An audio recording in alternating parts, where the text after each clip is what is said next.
مکے میں صدیق اکبر کس نے بنا دیا تھا؟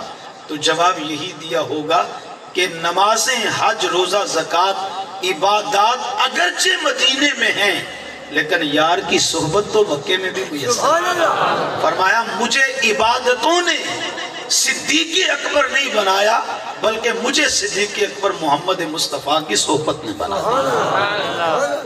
تو اس لیے یہ وہ صحبت کمال رکھتی ہے کہ جو ایک لمحے کے لیے بھی آ گیا وہ اتنا بلند ہو گیا کہ ساری دنیا کے غوث قطب ابدال مل کر بھی ان کی گرد راہ کو پا نہیں سکتے ہیں۔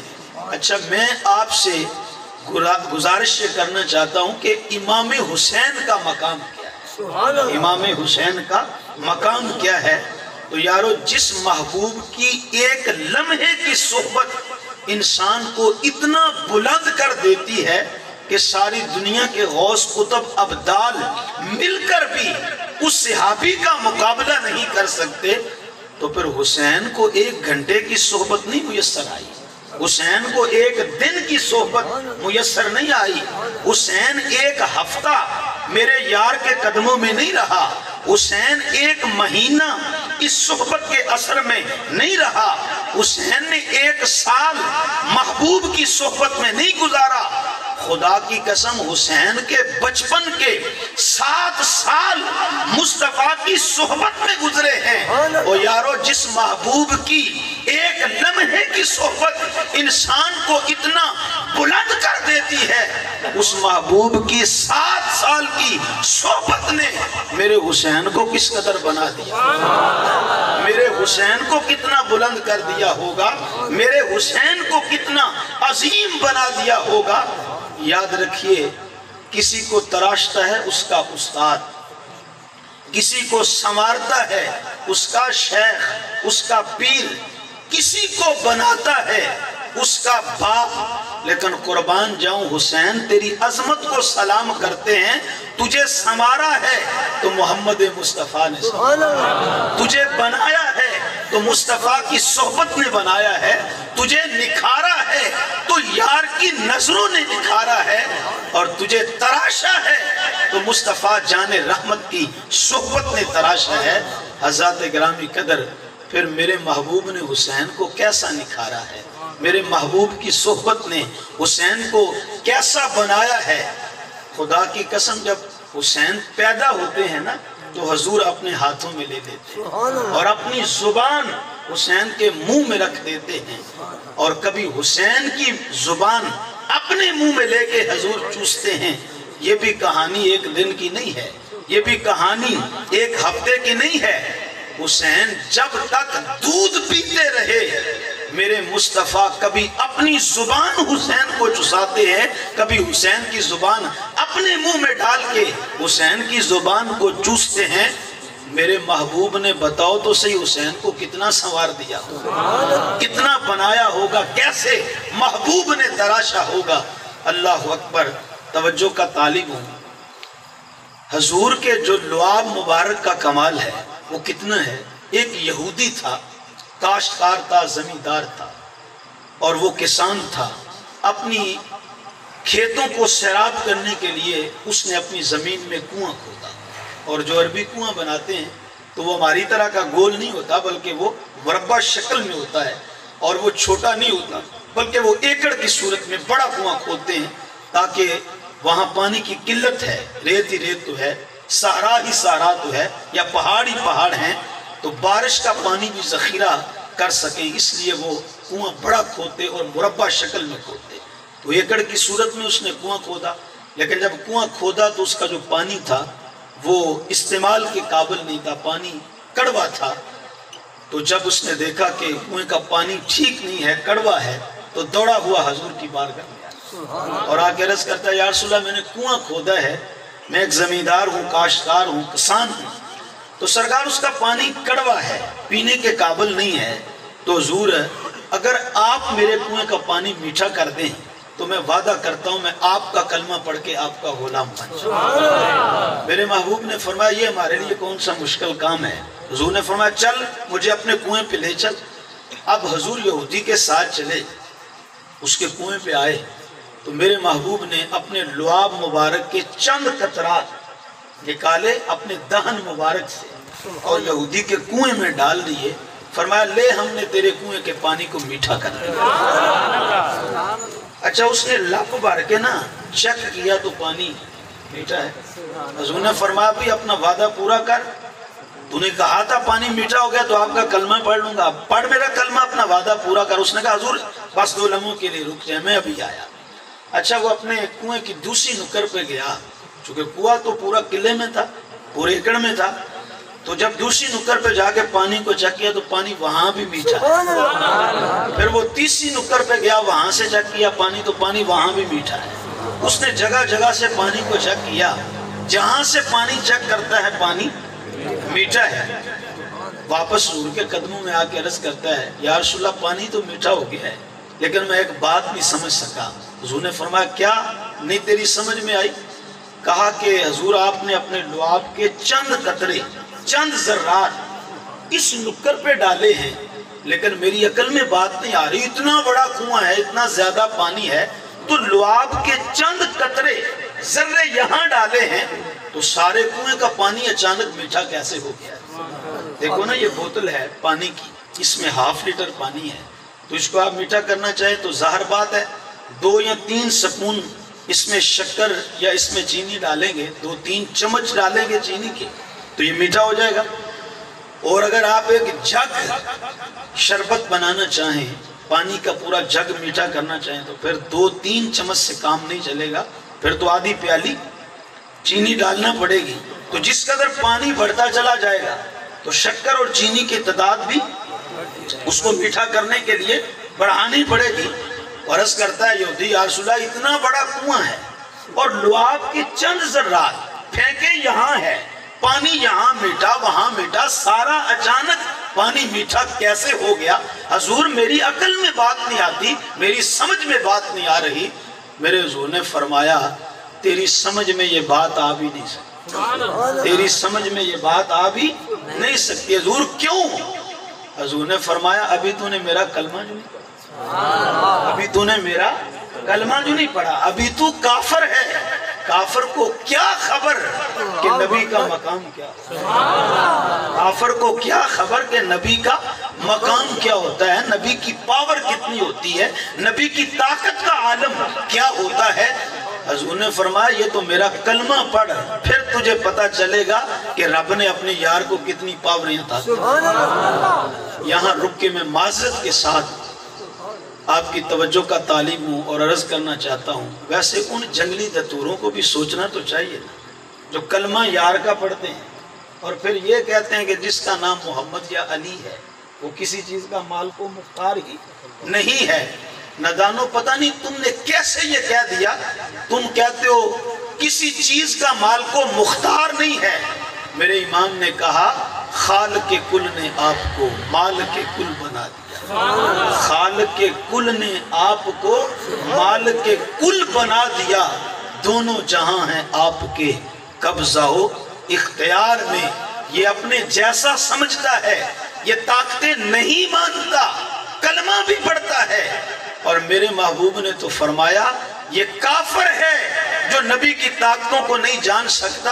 جو محمد کا غلام ہوتا ہے وہ تو سمجھ جاتا ہے کہ نبیوں کا مقام کیا ہوتا ہے. نبی تو نبی رہا, حضور کا غلام تو یہ بھی جانتا ہے کہ جو خدا کا ولی بن جاتا ہے اس کا مقابلہ کوئی نہیں کر سکتا. تو پھر جو نبی ہے اس کی شان تو وراء الورا ہو. میرے حضور اللہ اکبر قبلہ فرمایا کرتے ہیں ڈٹھے ورق قرآن دے پھول سارے, ڈٹھے ورق قرآن دے پھول سارے. تیری شان جیا نہیں کوئی ہور ڈٹھا جڑا تیری شان دا کرے مقابلہ. انہوں عاشقاں اصلی چور ڈٹھا, کوئی نور آکھے کوئی بشر آکھے, پہندہ رات دینے اے ہو شور ڈٹھا. اللہ والیاں گل مکا چھڑی تساں ہور ڈٹھا اساں ہور ڈٹھا. بات یہ ہے کہ وہ حضور خطیب الاسلام نے بھی کہا, فرمایا تھا, انہوں نے فرمایا کہ نادانو تمہیں وہ محبوب حلیمہ کی بکریوں کے پیچھے تو چلتا نظر آتا ہے، پر معراج کی رات جبریل کے سدرہ کے مقام پہ جبریل سے آگے جاتا ہوا نظر نہیں آتا۔ اور اقبال نے کہا تھا تم نے یوسف کو کنویں میں دیکھا تو کیا دیکھا، تم نے یوسف کو کنویں میں دیکھا تو کیا دیکھا، ارے ناداں جو مطلق تھا مقید کر دیا تم نے۔ تمہاری نگاہ ابھی اسی پیڑی ہے کہ بھائی یوسف کے آئے تھے، یوسف کو لائے تھے، کنویں میں پھینک کر وہ چلے گئے ہیں۔ اقبال کہتا ہے ذرا نگاہ اٹھا کر دیکھ، وہی یوسف جس کو کنویں میں پھینکا گیا تھا آج وہ مصر کا بادشاہ بھی بنا، آج وہ مصر کا بادشاہ بھی بنا بیٹھا ہے۔ حضرات گرامی قدر، تو یہ اپنے اپنے مزاج کی بات ہوتی ہے، اپنے اپنے خمیر کی بات ہوتی ہے، اپنے اپنے ایمان کی بات ہوتی ہے۔ اللہ اکبر۔ لیکن قربان جاؤں سنیوں تمہارے عقیدے پہ اور تمہارے ایمان پہ کہ ہم تو نبی رہے، ہم تو اللہ کے ولیوں کو عظمت و شانوں والا مانتے ہیں، ہم تو کہتے ہیں کہ ولیوں جیسا کوئی نہیں ہے۔ ہماری نظر میں پھر ولی کا اتنا مقام ہے تو نبیوں کا مقام کتنا؟ سبحان اللہ۔ تو حضور نے فرمایا بھی تو نے ابھی کلمہ نہیں پڑھا، اس لیے تجھے خبر نہیں کہ نبی کا مقام کتنا ہوتا ہے۔ اس نے عرض کی یا رسول اللہ لیکن سمجھائیں تو صحیح نا کہ لعاب کے چند ذرے ہیں اور آپ نے ڈالے یہاں ہیں، پورے کنویں کا پانی میٹھا کیسے ہو گیا؟ حضور نے فرمایا پھر سمجھ، حضور نے فرمایا تو زمیندار تو ضرور ہے لیکن تجھے زمین کے بارے میں اتنی جانکاری نہیں ہے۔ زمیندار تو ہے، کاشتکار تو ہے، کسان تو ہے، لیکن زمین کی اتنی تجھے جانکاری ہے ہی نہیں۔ اس نے عرض کی حضور آپ کیا کہنا چاہتے ہیں؟ تو سرکار نے فرمایا دیکھ جو پانی ہوتے ہیں نا، پانی وہ اپنی جنس کے اعتبار سے اور اپنی ذات کے اعتبار سے نہ میٹھے ہوتے ہیں، نہ پھیکے ہوتے ہیں، نہ کڑوے ہوتے ہیں، نہ نمکین ہوتے ہیں، بلکہ جیسی زمین ہوتی ہے ویسا پانی نکلتا ہے، جیسی زمین ہوتی ہے ویسا پانی نکلتا ہے۔ آپ کی زمین اچھی ہے، میٹھی زمین ہے تو یہاں سے پانی بھی، ہمارے فیصل آباد کی نمکین زمین ہے، کھاری زمین ہے، اور وہاں کا پانی بھی کیا ہے؟ تو جیسی زمین ویسا پانی۔ تو میرے محبوب نے فرمایا اب تیرا یہ سوال کہ میرے لعاب کے چند ذرات نے ڈالے یہاں ہیں، پورے کنویں کے پانی کو کیسے میٹھا کر دیا، کیسے بدل دیا ہے؟ تو میرے محبوب نے فرمایا مجھے قسم ہے اس رب کی جس کے قبضے میں میری جان ہے، خدا کی قسم میرے لعاب کے چند ذرات نے صرف تیرے کنویں کے پانی کو نہیں بدلا، بلکہ میرے لعاب کے چند قطرات، چند ذرات نے خدا کی قسم پورے مدینے کی زمین کو بدل کے رکھ دیا، پورے مدینے کی زمین کو بدل کے رکھ دیا ہے۔ توجہ کا طالب ہوں، یہ وہی لعاب ہے نا جو غار ثور میں ابو بکر کی ایڑی پہ لگتا ہے، وہ فوراً زہر جاتا رہتا ہے، یہ وہی لعاب ہے نا جو خیبر کے موقع پہ مولا علی کی آنکھوں پہ لگتا ہے تو فوراً شفا مل جاتی ہے۔ یہ لعاب، یہ کمال لگتا ہے، اگر یہودی کے کنویں میں پڑے تو چند قطرے جو ہیں وہ سارے مدینے کی زمین کو بدل کے رکھ دیتے ہیں۔ اور میاں جس محبوب کے لعاب کے چند ذرات اور قطرات میں اتنا اثر ہے، جب اس محبوب نے اپنی ساری زبان حسین کے منہ میں رکھی ہوگی اور حسین کی زبان اپنے منہ میں رکھ کر اس کو چوسا ہوگا، کبھی اس کی زبان چوسی، کبھی اپنی زبان حسین کو چوسائی ہوگی، ایمان سے بتاؤ میرے مصطفیٰ نے حسین کے اندر کو کتنا سنوار دیا، حسین کے اندر کو کتنا پاکیزہ کر دیا ہوگا، حسین کو کتنا بنا دیا ہوگا، حسین کو کتنا نکھار دیا ہوگا۔ بات لمبی نہ ہو جائے، مجھے بار بار گرمی کا بھی احساس ہے اور آپ کا ذوق سبحان اللہ، لیکن بات یہ ہے کہ اتنا لمبی گفتگو نہیں کروں گا کہ آپ تنگ ہو جائیں۔ بس میں اختتام کی طرف بڑھ رہا ہوں۔ اچھا یار حسین کو بنایا کس نے؟ میرے محبوب نے۔ حسین کو سنوارا کس نے ہے؟ میرے محبوب نے۔ حسین کو نکھارا کس نے ہے؟ میرے محبوب نے۔ اور توجہ کا طالب ہوں، مقام اپنا اپنا ہے، مرتبہ اپنا اپنا ہے۔ حضرت ابو بکر صدیق کا مقام اپنا ہے، اصحاب پیغمبر کا مقام اپنا ہے، نبی کی اہل بیت کا جو مرتبہ ہے وہ اپنا ہے، لیکن توجہ کا طالب ہوں، جو محبوب کی صحبت حسین کو ملی ہے نا، خدا کی قسم وہ کسی اور کو نہیں ملی۔ جو حسین کو صحبت مصطفیٰ ملی ہے وہ کسی اور کو نہیں ملی ہے۔ یہ یار نے اپنی صحبت میں کیوں رکھا تھا، کیوں تربیت کی ہے؟ اس لیے کہ حسین کو جو دیکھے اس کے چہرے میں میرے چہرے کی زیارت ہو جائے، اور جو حسین کے کردار کو دیکھے گا حسین کے کردار سے میرے کردار کی خوشبوئیں آنا شروع ہو۔ یہ وجہ ہے حسین کتنا عظیم ہے، حسین کتنا پاک ہے، حسین کتنا نکھرا ہوا ہے، حسین پاک کتنے سمرے ہوئے ہیں، اس لیے کہ حسین کی تربیت کسی اور نے نہیں کی ہے، بلکہ حسین کی تربیت خود مصطفیٰ جان رحمت نے کی۔ اللہ اکبر۔ لوگوں کا تو دماغ خراب ہو گیا جنہوں نے کہہ دیا کہ وہ تو جی اقتدار کی خاطر گئے۔ کس لیے گئے تھے؟ اقتدار کی خاطر۔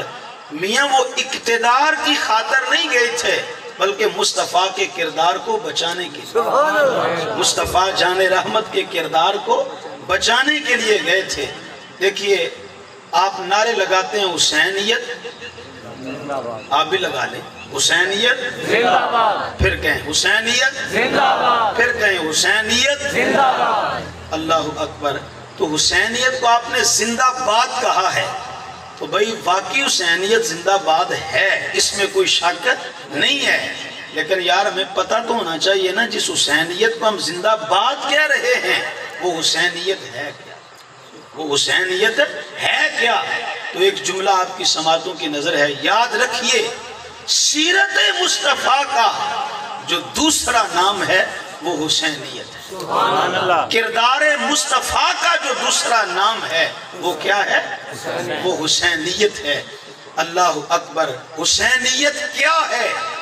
یہ ایک لمبا چیپٹر ہے، یہ ایک لمبا مضمون ہے، لیکن آپ کی توجہ کا طالب ہوں، اتنا عرض کرنا چاہوں گا، آپ اگر مجھ سے پوچھیں کہ حسینیت کیا ہے تو میں کہوں گا بڑوں کا ادب کرنا بھی حسینیت ہے، چھوٹوں سے پیار کرنا بھی حسینیت ہے۔ میرے محبوب کا فرمان سن لیں پہلے، حضور نے فرمایا من لم یرحم صغیرنا ولم یؤکر کبیرنا فلیس منا۔ حضور نے فرمایا جو ہمارے بڑوں کا ادب نہ کرے، ہمارے چھوٹوں سے پیار نہ کرے، شفقت نہ کرے، تو فلیس منا، اس کا ہمارے ساتھ کوئی تعلق نہیں ہے۔ تو معلوم ہوا کہ سیرت مصطفیٰ کیا ہے، کردار مصطفیٰ کیا ہے، بڑوں کا ادب کرنا، چھوٹوں سے شفقت کرنا۔ اب آئیے میرے حسین پاک کے کردار کو دیکھیے، میرے امام کی سیرت کو دیکھیے، تو مصطفیٰ کی سیرت کا رنگ نظر آئے گا، مصطفیٰ کی سیرت کی خوشبوئیں آئیں گی، حسین کے کردار سے حضور کے کردار کی چمک نظر آئے گی۔ تو میں نے عرض کیا ہے بڑوں کا ادب کرنا بھی حسینیت ہے۔ 6-7 سال کی عمر ہے، مسجد نبوی میں امام علی مقام آئے تو دیکھا کہ ایک بوڑھے صحابی اور وہ ٹوٹیوں پہ وضو کر رہے تھے، وضو بنا رہے تھے، ٹوٹیاں تھیں یا اس زمانے میں جو بھی وضو کرنے کی جگہ تھی وہاں وضو کر رہے تھے۔ اللہ اکبر۔ تو امام علی مقام کی نظر پڑ کے دیکھا تو ان کا وضو کرنے کا جو طریقہ تھا وہ ٹھیک نہیں تھا۔ اب ہمارے ہاں کیا مزاج ہے، ہم تو اگر کوئی اس عمر میں وضو ٹھیک نہ کرے تو ہم تو کئی فتوے جڑ دیتے ہیں، ہم تو کہتے ہیں دیکھو جی اتنی عمر ہو گئی ابھی وضو کرنے کا طریقہ ہی نہیں معلوم، دیکھو کہ ٹانگیں قبر میں پہنچی ہوئی ہیں اور ابھی ان کو وضو کرنے کا طریقہ نہیں معلوم ہے۔ لیکن قربان جائیں کوئی عزت دینا مصطفیٰ کے گھرانے سے سیکھے، کوئی عزت دینا مصطفیٰ جان رحمت کے گھرانے سے سیکھے۔ تاجدار مدینہ صلی اللہ علیہ وسلم کی نگاہوں میں پلنے والا حسین کتنا سنورا ہوا ہے، کتنا نکھرا ہوا ہے، کتنا بنا ہوا ہے۔ توجہ کا طالب ہوں، جب دیکھا نا کہ وضو ٹھیک نہیں کر رہے تو آگے بڑھے اور کہا چچا جی میں ابھی بچہ ہوں تو میں ابھی دین سیکھ رہا ہوں، تو میں ذرا وضو کرتا ہوں، آپ ذرا چیک تو کریں کہ میرا وضو ٹھیک بھی ہے یا کہ نہیں۔ اچھا دیکھو دین بھی سکھا دیا، پر ادب کا پہلو بھی ہاتھ سے جانے نہیں دیا ہے۔ تو یاد رکھیے بڑوں کا ادب کرنا یہ کیا ہے؟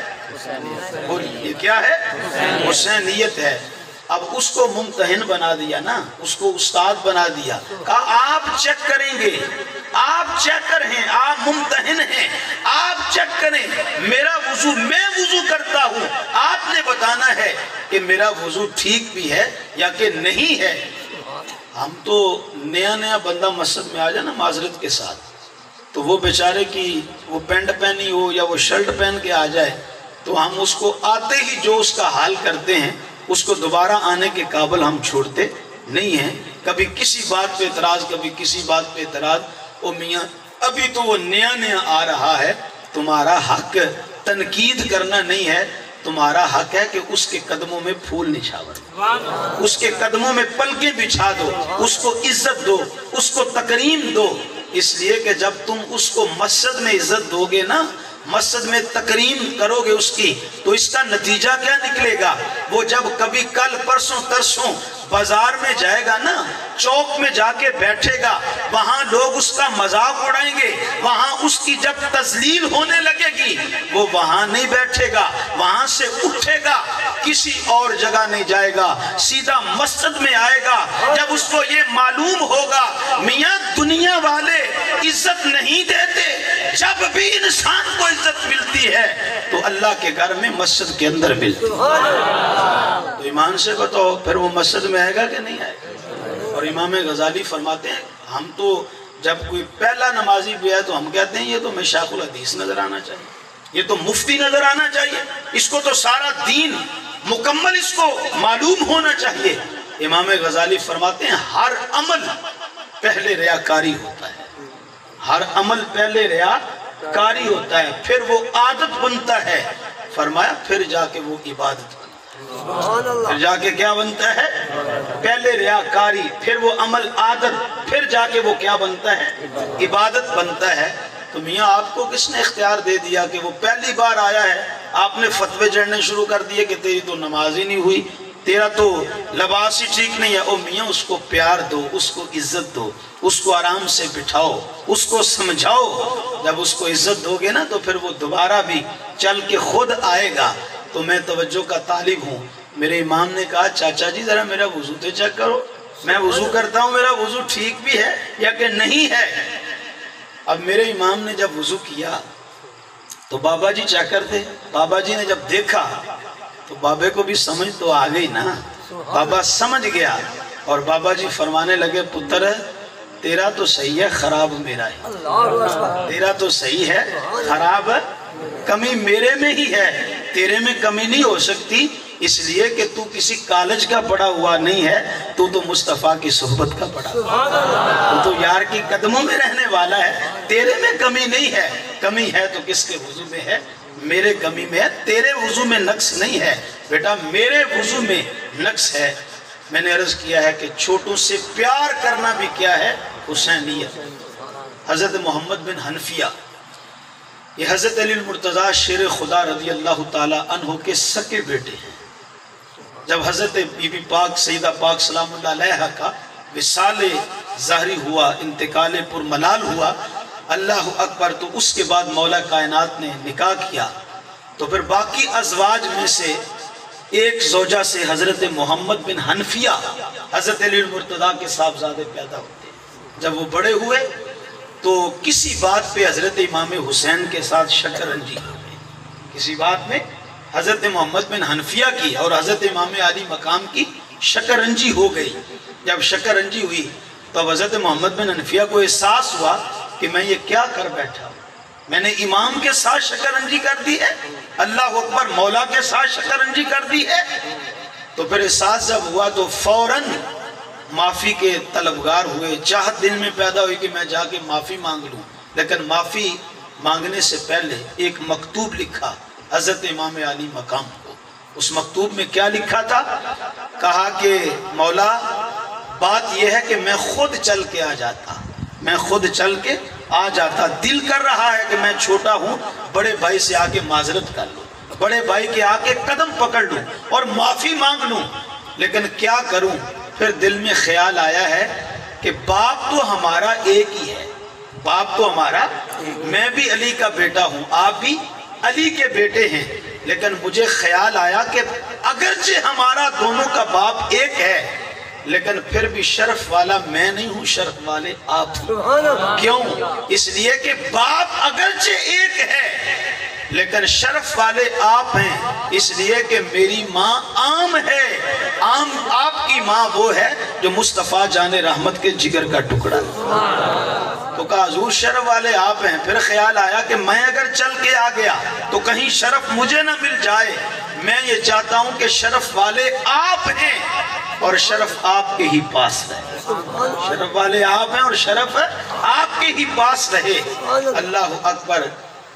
جب یہ مکتوب میرے امام نے پڑھا تو دیر نہیں لگائی، میرے امام نے دوڑ لگا دی، یہ نہیں کہا کہ میں بڑا ہوں وہ چھوٹا ہے، اس کا حق بنتا ہے میرے پاس چل کے آئے، میں کیوں جاؤں، میں حق پہ ہوں، توجہ کا طالب ہوں۔ کبھی ہم ساری زندگی اس سوچ پہ گزار دیتے ہیں اور بڑے تقدس معاف رشتے ہم چھوڑ دیتے ہیں، ہم کہتے ہیں جی وہ جھوٹا ہے میں سچا ہوں، میں حق پہ ہوں، میں بڑا بھی ہوں، حق پہ بھی ہوں، اس کو چل کے آنا چاہیے۔ دیکھو میرے مصطفیٰ کی سیرت کیا ہے، حسینیت کیا ہے، حسین پاک کا کردار کیا ہے، چھوٹا ہے، کہتا ہے میں نہیں آؤں گا، آپ چل کر آئیں۔ میرے امام نے دیر نہیں لگائی، میرے امام نے دوڑ لگا دی اور آ گئے، آگے بڑھ کر اپنے چھوٹے ویر محمد بن حنفیہ کو سینے سے لگا لیا۔ تو میں نے عرض کیا ہے بڑوں کا ادب کرنا بھی حسینیت ہے، چھوٹوں سے شفقت کرنا بھی حسینیت۔ اچھا بات لمبی ہو رہی ہے، میں عرض کر رہا تھا حسینیت کیا ہے، تو یاد رکھیے بے آسروں کا آسرا بننا، یتیموں کا ملجا و ماوا بننا اور بیواؤں کا خدمت گزار بن جانا، یہ حسینیت ہے۔ یہ کیا ہے؟ حسینیت ہے۔ واقعہ کربلا جب ہو گیا اس کے بعد امام علی مقام کے صاحبزادے حضرت امام سجاد امام زین العابدین رضی اللہ تعالی عنہ سے ایک یزیدی لشکر کا سپاہی ملاقات کرتا ہے اور وہ کہتا ہے کہ امام مجھے آپ سے ایک سوال کا جواب چاہیے۔ کہا پوچھ، کیا پوچھنا چاہتا ہے؟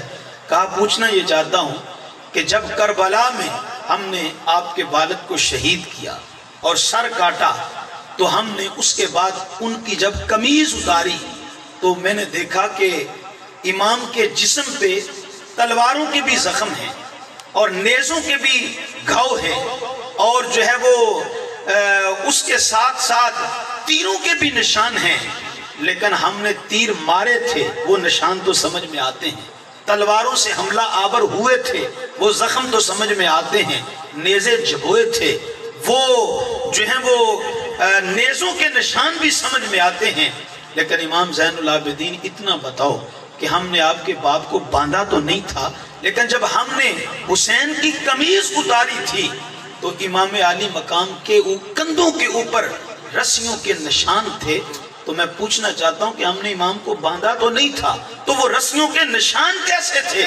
جب یہ سوال کرنے کی دیر تھی میرے امام زین العابدین کی ہچکی بن گئی، رو پڑے اور فرمانے لگے نادانو تم نے میرے باپ حسین کو کربلا میں تو دیکھا ہے لیکن میرے باپ حسین کو تم نے محبوب کی گلیوں میں مدینے کی گلیوں میں نہیں دیکھا۔ خدا کی قسم وہ جو رسیوں کے نشان ہیں نا وہ پتہ کون سے نشان ہیں؟ کہا بتائیے۔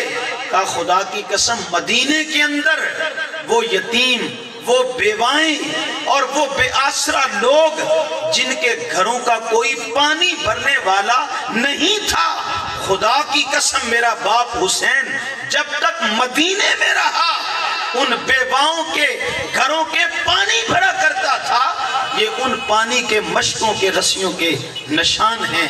تو میں نے عرض کیا ہے بے آسروں کا آسرا بن جانا یہ حسینیت ہے، بیواؤں کے کام آنا یہ حسینیت ہے، یتیموں کے ساتھ شفقت کرنا یہ حسینیت ہے۔ اب دل تو کر رہا تھا کہ میں آپ کو بتاؤں کہ حسینیت کیا ہے، اس لیے دیکھو ویسے انصاف کی بات تو یہ نہیں نا، ایک بندہ 56 سال کا، امام کی جب شہادت ہوئی تو عمر کتنی تھی؟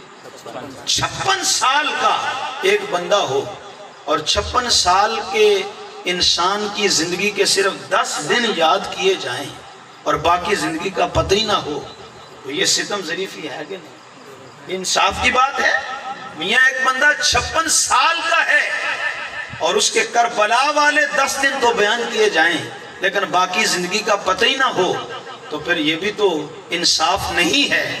تو میں آپ کو عرض کرنا چاہتا ہوں کہ میرے حسین کا بچپن بھی بے مثال ہے، میرے حسین کا لڑکپن بھی بے مثال ہے، میرے حسین کا شباب بھی بے مثال ہے، خدا کی قسم میرے حسین کا مدینے میں رہنا بھی بے مثال ہے، میرے حسین کا کربل میں جانا بھی بے مثال ہے۔ حسین کی 56 سالہ زندگی کی جو سیرت پاک ہے، آپ کی سیرت کے جس پہلو کو بھی چھیڑیں گے تو حسین تمہیں نکھرا ہوا نظر آئے گا، حسین تمہیں مکمل کامل اور اکمل نظر آئے گا۔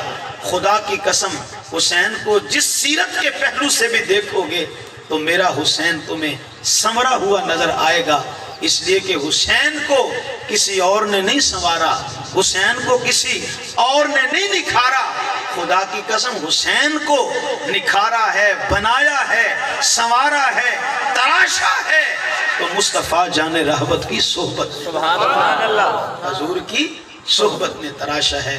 تو آؤ، ایک تو یہ ہے کہ آپ لوگوں کو بتائیں کہ ہم حسینی ہوتے ہیں، تو حسینیت بتلانا اور چیز ہے، پر حسینی بن کر دکھانا یہ اور میٹر ہے، یہ اور چیز ہے۔ تو جب تک ہم حسینی بن کر نہیں نہ دکھاتے لوگوں کو تو اتنی دیر تک معاشرے میں بھی انقلاب آ سکتا نہیں ہے۔ آج پھر حسین کی ضرورت ہے، اور صرف مسلمانوں کو نہیں، خدا کی قسم حسین کو تو، حسین کی تو پوری انسانیت کو ضرورت ہے، جس لیے غذا ضروری ہے، جس طرح لباس ضروری ہے، اسی طرح کائنات والوں کے لیے حسین بھی ضروری ہے، حسین کا کردار بھی جو کیا ہے ضروری ہے۔ لو بات کو ختم کرتا ہوں، ایک بات سن لیں۔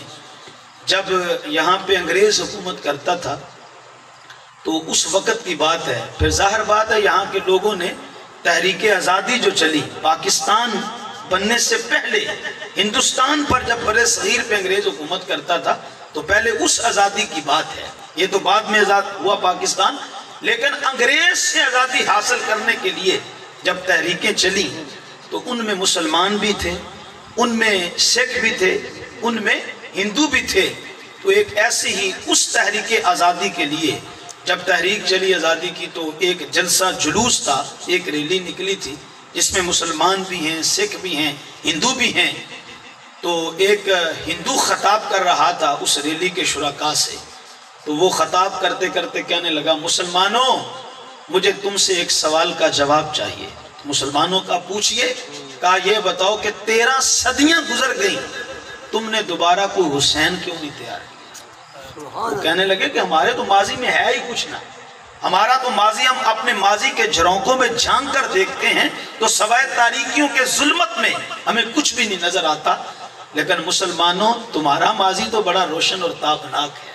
تم جب اپنے ماضی کو دیکھتے ہو تو تمہیں تو فاروق اعظم جیسا حکمران بھی نظر آتا ہے، تمہیں تو عمر بن عبدالعزیز جیسا عادل بادشاہ بھی نظر آتا ہے، تمہیں تو حسین بھی اپنے ماضی میں نظر آتا ہے۔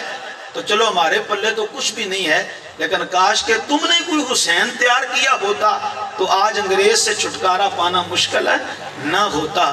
تو اس ہندو نے کہا کہ مسلمانوں 13 صدیاں ہو گئیں، تم نے دوبارہ کوئی حسین کیوں نہیں تیار کیا؟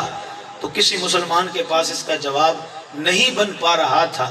تو کہتے ہیں پھر مجمع کے پیچھے سے ایک بوڑھا شخص کھڑا ہوا، وہ آگے بڑھا، اس نے کہا جی میں اس کا جواب دینا چاہتا ہوں۔ کہا دیجئے۔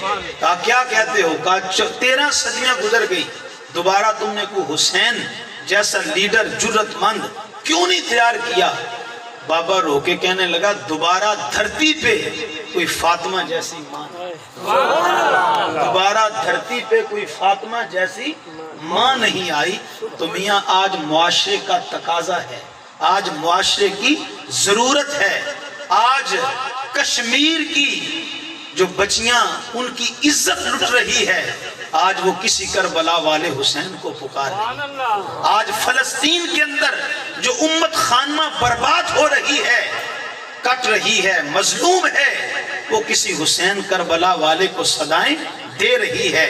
آج اس امت اور معاشرے کی ضرورت بن گیا ہے حسین، تو اب دوبارہ کوئی حسین تو نہیں آ سکتا، لیکن یار دوبارہ کوئی حسینی تو آ سکتا ہے، دوبارہ کوئی حسینی تو آ سکتا ہے نا۔ تو حسینی کیسے تیار ہوگا؟ صرف حسین کے نام کی محفلیں سجانے سے، صرف اس کے نام کا لنگر پکانے سے، اس کے نام کی نظر نیاز بانٹنے سے؟ نہیں نہیں، حسینی صرف محفلوں سے تیار نہیں ہوگا، بلکہ حسینی اگر تیار کرنا ہے تو سر سے لے کے پاؤں تک تمہیں حسینی بن کر دکھانا بھی ہوگا، حسینی کردار کو اپنانا بھی ہوگا۔ اور جب ایک بھی حسینی آ گیا نا تو پھر اس امت کے وہ بانک پن کا دور ہوگا، اس امت کے عروج کا دور ہوگا۔ اللہ تبارک و تعالیٰ کی بارگاہ میں دعا گو ہوں، اور یہی میرا پیغام ہے۔ میں تو کہا کرتا ہوں آج بھی حسین کربلا سے اس امت کو صدا دے رہا ہے، اس امت کو پیغام پہنچا رہا ہے۔ اقبال کی زبان میں اقبال نے کہا تھا، ہے تجھ کو سنبھلنا تو اب وقت سنبھل جا، ہے تجھ کو سنبھلنا تو اب وقت سنبھل جا، اے بحر امید اپنے کناروں سے اچھل جا، غافل تجھے پا کر لے آئے ہیں پھر جال، تو باز ہے بلبل نہیں بستان سے نکل جا، باطل سے نہ ڈر جنگ کے میدان میں اتر جا، رکھ حق پہ نظر پھر ماہو سریا سے گزر جا، کی تجھ کو حسین ابن علی نے یہ وصیت، مرنا ہے تو ڈر موت سے گر جینا ہے تو مر جا، تقدیر الہی کے نوشتے بھی وہی ہیں، اللہ بھی وہی، اس کے فرشتے بھی وہی ہیں، اتریں گے ملائک تیری امداد کو اب بھی، گر ذات خدا سے تیرے رشتے بھی وہی ہیں۔ وہ کسی نے کہا تھا دل کے ارمانہ پورے ہوئے تھے ابھی، دل کے ارمانہ پورے ہوئے تھے ابھی، یہ غضب ہو گیا کہ سحر ہو گئی۔ یقین جانے آپ کا ذوق اور آپ کا شوق تو ابھی جوان تھا، لیکن میں کیا کرتا کہ میرے ٹوٹے پھوٹے الفاظ بکھر گئے اور میں مضمون اپنے کو ایک ترتیب نہ دے سکا۔ بہرحال بہت کچھ کہنے کا ذوق بھی تھا، شوق بھی تھا، اور آپ کا ذوق دیکھ کے اور ذوق بڑھ رہا تھا، لیکن وقت کی زنجیریں میرے پاؤں میں پڑی ہوئی ہیں۔ ایک اور جگہ بھی وعدہ ہے، وہاں بھی جانا ہے۔ اس دعا کے ساتھ میں آپ سے رخصت اور اجازت لے رہا ہوں۔ آپ کو دیکھ کر دل خوش ہو گیا۔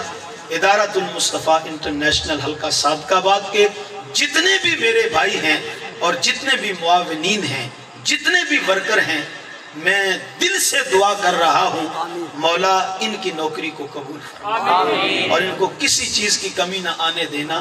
جتنے بھی لوگ سننے کے لیے آئے ہیں یا پہلے بھی آتے ہیں، مولا ان سب کو قدم قدم پہ برکت نصیب فرما دے۔